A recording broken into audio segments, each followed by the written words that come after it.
Elementor has been pumping out a lot of features lately, like every week or two there's a new update, which is great if we compare it to the last 2 years where they were not putting out a lot of features, and if they were, it was some fancy widget that was not really useful, but it was kind of cool. And since they've been going so fast, I didn't have time to catch up. So we're gonna take a look at the last 4 updates, and then I will give you my opinion on the features I think which are useful for your web design business. So we're gonna work our way up from 3.8 to 3.11, let's get started. The biggest feature in 3.8 was the Loopbuilder. Finally, we don't have to use external plugins anymore to create a list of posts on a website. This is one of my earlier client projects, so I was stuck using the normal post widget, this one, which is very limited. As you can see, you can only disable some things, for example, disable the title and change the design, but you cannot rearrange things, add icons. It was not pretty, but now they finally added a loop item to the theme builder. You can create a template from here, but they've also made it really easy to do it on the page itself, which is pretty cool. This is something that Elementor Custom Skin and CrocoBlock didn't have. So if you drag in your loop grid, and then you can drag in anything you want over here. So you can add containers, you can add any widget you want. Here you can see an example where I've created a blog post with the loop feature, and then on your archive page, you can use the loop grid widget in order to display a grid like this with your own custom design. So this is great. They also said in this version that the container is now stable. So what does this mean? I think it means that it's safe to use it, but if it's safe, why haven't they released it yet, right? So I don't know, maybe it's not 100% safe. I know a lot of people are kind of like on this edge, like, do I want to jump in? Do I want to use it? If you're working for clients and you're really not very confident in using Elementor, I should wait. I know we've been waiting for 1.5 years. It's very painful. But we need a little bit more patience, because as we discovered in my interview with the CPO of Elementor, I don't know if you saw that video, and you can watch that over here. I discovered that Elementor doesn't want to release it too fast because it will break a lot of websites, because Elementor is so dependent on other plugins that work with them. So for example, CrocoBlock. So the container also needs to work together with all of those other plugins. That's why it's taking so long. So yes, you can use it, but don't blame me if you get issues with it. I have to admit that I've used it for one client website, actually 2 already, but I've spent so many months in the container that I feel pretty confident in solving issues. And the last feature they added in this version is that you can delete the template kit that you've imported. So over here under template, you have the kit library. You can import one of their templates if you don't know how to design. I of course always recommend to first design in Figma instead of using somebody else's design. I am not going to use this feature, but now if you've imported it and all of the images and the colors are there, you can delete all the styles again and try a different template. I think this should have been there in the beginning, because this is the main pain when you are using a template. You're downloading a template from somewhere, it imports all of the images, the text, it makes your database full with everything. It's not that pretty, so it's great that it's now here, but it's not really amazing. Okay, 3.9. In the presentation, they were very hyped with a new feature called Save as Default. So how it essentially works is that if you drag in a widget and you know that you're going to use this widget on many pages, you can change the design once. So for example, I'm gonna make the name purple, right? And I'm gonna give it some more padding because I like to have some padding, right? So then you can now right click and save as default. You also already had save as a global here. So what is the difference, and is this actually useful? Let's just first click on save as default.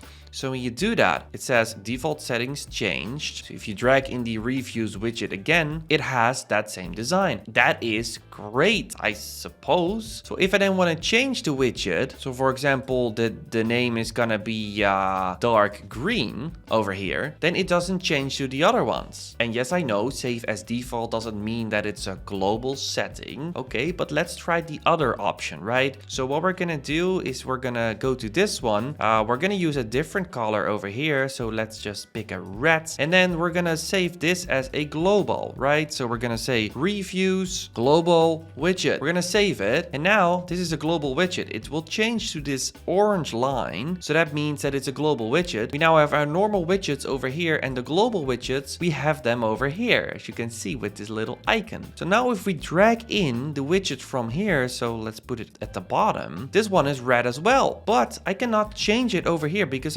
if I'm gonna change it over here, so for example, I'm gonna change the color to light blue, and then I'm also gonna increase the size of the image, for example. This all works, as you can see. But if you change the content, so for example, I'm gonna change it to my own name, then it also changes the widget over here. So this could be nice, but this is not how you use the widgets, right? Because you have different content in different places. So what we actually need is classes in the same way as Bricks does this. And I've been trying to recreate a website that I've already built within Elementor to see how Bricks works and, you know, where the limitations are. And Bricks has this amazing global system where you can add, for example, you can add in an icon box over here. So you can add a class, as I've done over here, icon box 1. Then you can, for example, change the background color and give it some padding on all sides. Let's link it and let's add some padding. Let's just add 2 rem. And then when I drag in another icon box like that, it doesn't have that styling, but I can easily go in here and then select that class, and then it has the same styling. And then I can still go in here, click on the class,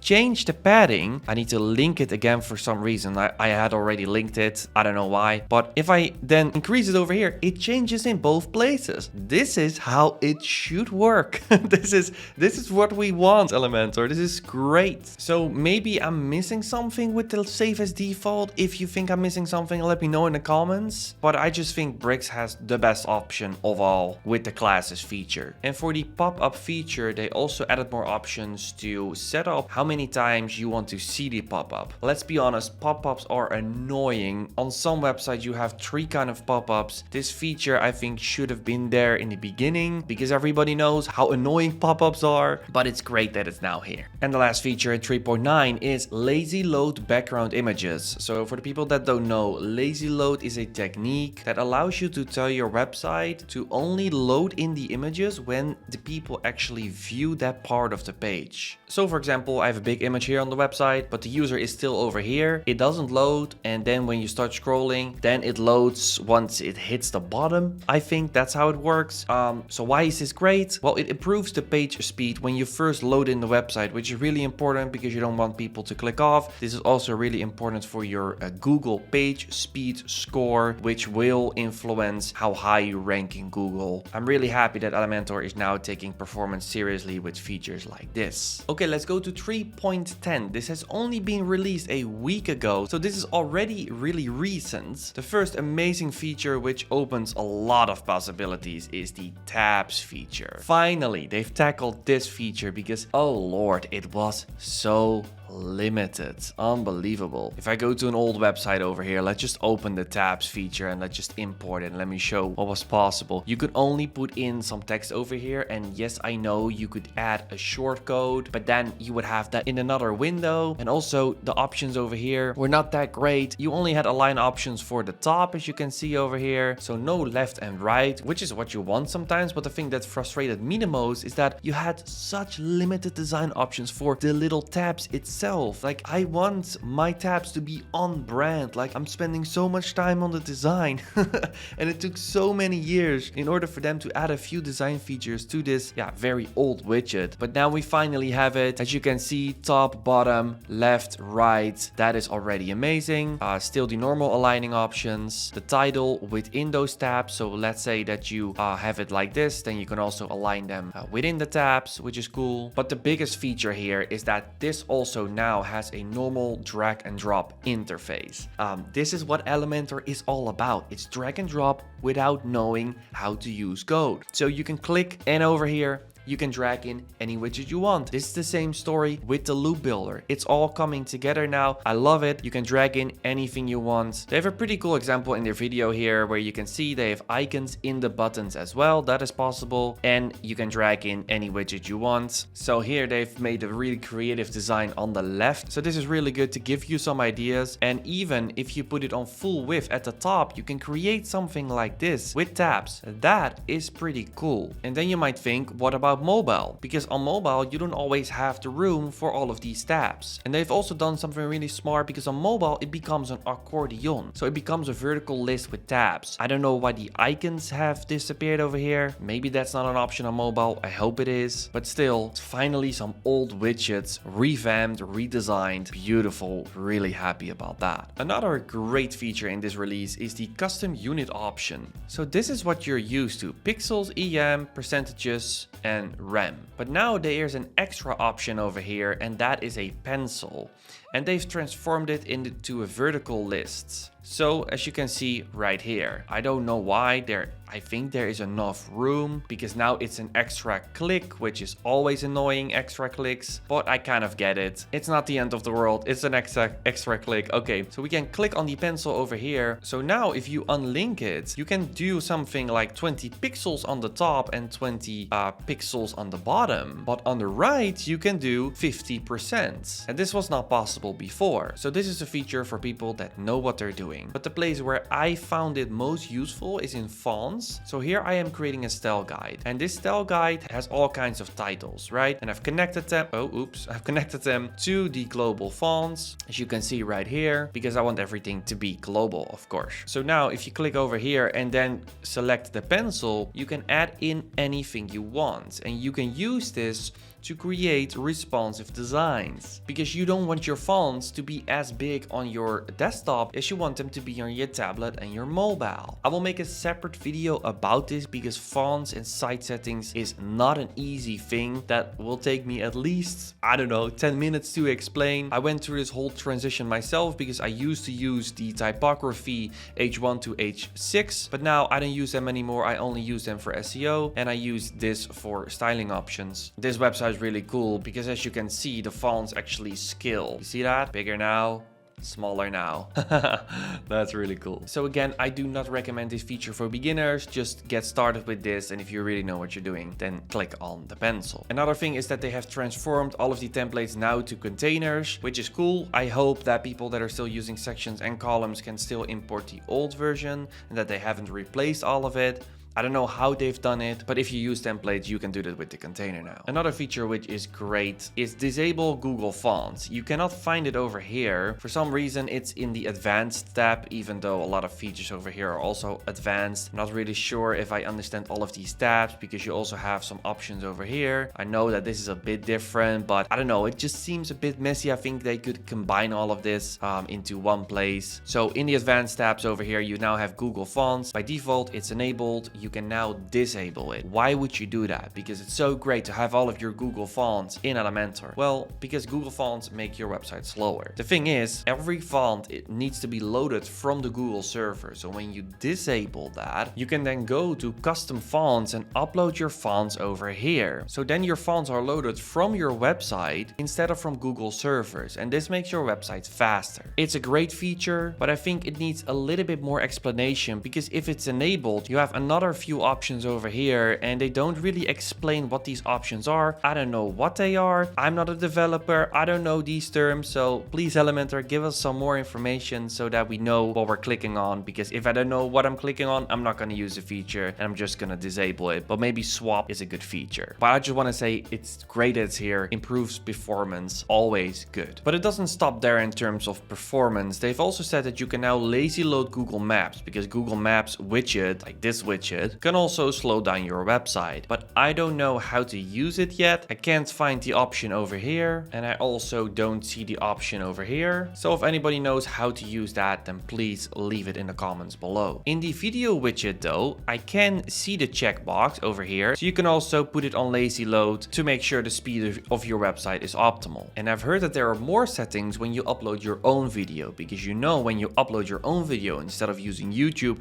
your website will become even slower. anymore. And we don't want that. So if you go from the source over here to self-hosted, and then we're gonna import a video. So let's just use this video, 22 megabytes, 32 seconds, which is way too big for a website, of course, but it works, right? And then here you can see it, preload metadata, auto or none. If you put it on none, it will not be loaded at all. So let's just test that, how that works. We're gonna preview this page and we're gonna scroll down. All right, it doesn't even load the thumbnail, but if I click on it, it starts playing. Okay, I'm not sure if I like that, but we have a poster over here. So let's just try, because this may be a thumbnail. Okay, I'm gonna click on update. I'm gonna go back, I'm gonna click on refresh, I'm gonna scroll down. All right, and now click play. Perfect, perfect. So what we can do, let's just refresh again. So is it even the case that if I click in the middle, it also starts playing? No, it only starts playing over here. So it would be nice though if it starts playing if you click anywhere on the video, because then you could design something that has a little click a play button as a thumbnail, and then when people click it, it starts playing. And then of course it needs to load a little bit if it's a lot of megabytes, but then at least it doesn't slow down your whole page. So really happy with this feature. So a lot of performance improvements for this update. Let's now go to the last one, which has been released yesterday, 3.11. In the beginning of this video, we talked about the loop grid, that you can display a whole bunch of posts in a grid. So what is a grid? A grid is vertical and horizontal at the same time. But what if you want something a lot cooler? Something I've done in my real estate website, as you can see over here. I've built this with CrocoBlock. There are dots over here and you can scroll through the post. This is a custom post type, fully custom design, as you can see. And when you click on these items, you go to individual posts, works beautifully, and it's a cool slider. Now that is built inside of Elementor. So if you search for loop, you can see the loop carousel. That's how it's called, carousel. You can create a template over here, or you can select one that you already have. So let's just select this one where we already have. It's called 1090. I'm gonna click that. And now, as you can see, it becomes a scroll bar. It's not perfectly ready yet. Put on some settings here. You have some settings for the speed. As you can see, it auto plays. Direction, you can change that. You have arrows. They are on the inside right now. In CrocoBlock, you have a feature that you can put it on the outside. That is something that I would like to see inside of Elementor, because you don't always want it to overlap your design. This is the first version, so I think they will improve it. I'm also missing the style tab for some reason. I don't know why. So maybe it's not fully done yet, because this is really new. You can only get this when you sign up for the development. So this is not even a beta. This is really a raw feature. So it's not there yet compared to CrocoBlock. For now, I'm still going to use Jet Engine until they have actually something that is similar to what CrocoBlock has. Because with CrocoBlock, you can, add buttons over here on the left and on the right. You just have some more design options. Let's see how it looks on the front end. All right, there's also this bar at the bottom for some reason. Doesn't autoplay. I mean, it's fine. So of course, we need some settings here to set up the spacing, not just in pixels, but in all kinds of values. And I would like to see dots over here as well. But it's cool that this is under development now. And now the last feature that I want to talk about in this video, which is, I think, one of the best features, and that is copy and paste between domains. Why is this so great? So I have been building a style guide for myself. Let me find it. Yeah, because I want to make it easy for myself to build websites. So I'm building a style guide. It contains all of the fonts, as you can see right here, different body fonts. It has different kind of buttons. It has padding classes, which I'm all going to show in upcoming videos. This is really a global template. It's really cool. But if I want to implement this in my workflow, so not having to redo everything for every single client project, I have to make a template of this page and import it on a new website, or I have to make a template kit for this website and then import it. Those are all nice options, but sometimes your client already has a website and you need to build on top of what's already there. And then it's very risky to just import a whole template kit. And it's a lot of work to create all kinds of templates for little things and then import them to the other website. So now it's super great, because what you can do over here is you can copy it over here, and then you can go to another website and you can say paste from other site, and then it will paste it, but it will use the site settings from the site you were pasting it to, which is exactly what you want. Because you're gonna set up your site settings always. Well, if you don't do that, then you should do that. So then when you paste it to that other website, it has the styling of the new website. I don't know if it's perfect because I need to test it, but the idea is perfect. There's one thing that I don't know. So let's say for this website, you have all kinds of different colors over here, and then you paste it to the other domain. Does it use the order in which the custom colors are set up? Because of course we are very limited with the system colors over here. How does it apply when there are more custom colors and more custom fonts? That is something that I need to test. But as I said, this came out yesterday, so it's super new. But I am happy because this makes the workflow for building websites for clients so much nicer. You can build a whole template website and you can use that, because why would you create a header template for every single website? Most of them look the same. You can create a footer template, maybe 4 or 5 of them, and then reuse them on other website with your settings, the way you like to build, instead of relying on somebody else's templates that are built in a different way, and then you get confused and frustrated. so this is just great. You can build your own system. I love that. We need the classes though, because that's also a very important part of building your own system. That if Elementor has that, then there are not a lot of reasons to leave. Because personally, the classes feature in Bricks, that is, I think, the best feature and the best arguments if people would want to leave Elementor, because that is just the most global thing you can do. So that's another advanced feature which I think will make a lot of people happy. This overview turned out longer than I expected, but I think it's great to catch up. I am actually happy that I done this because now I know what's going on, right? I hope that you enjoyed it as well. And since they were rolling out features really fast, I think I want to make more videos like this. So I hope that you liked this video, and then hopefully I will see you in the next video on Living with Pixels.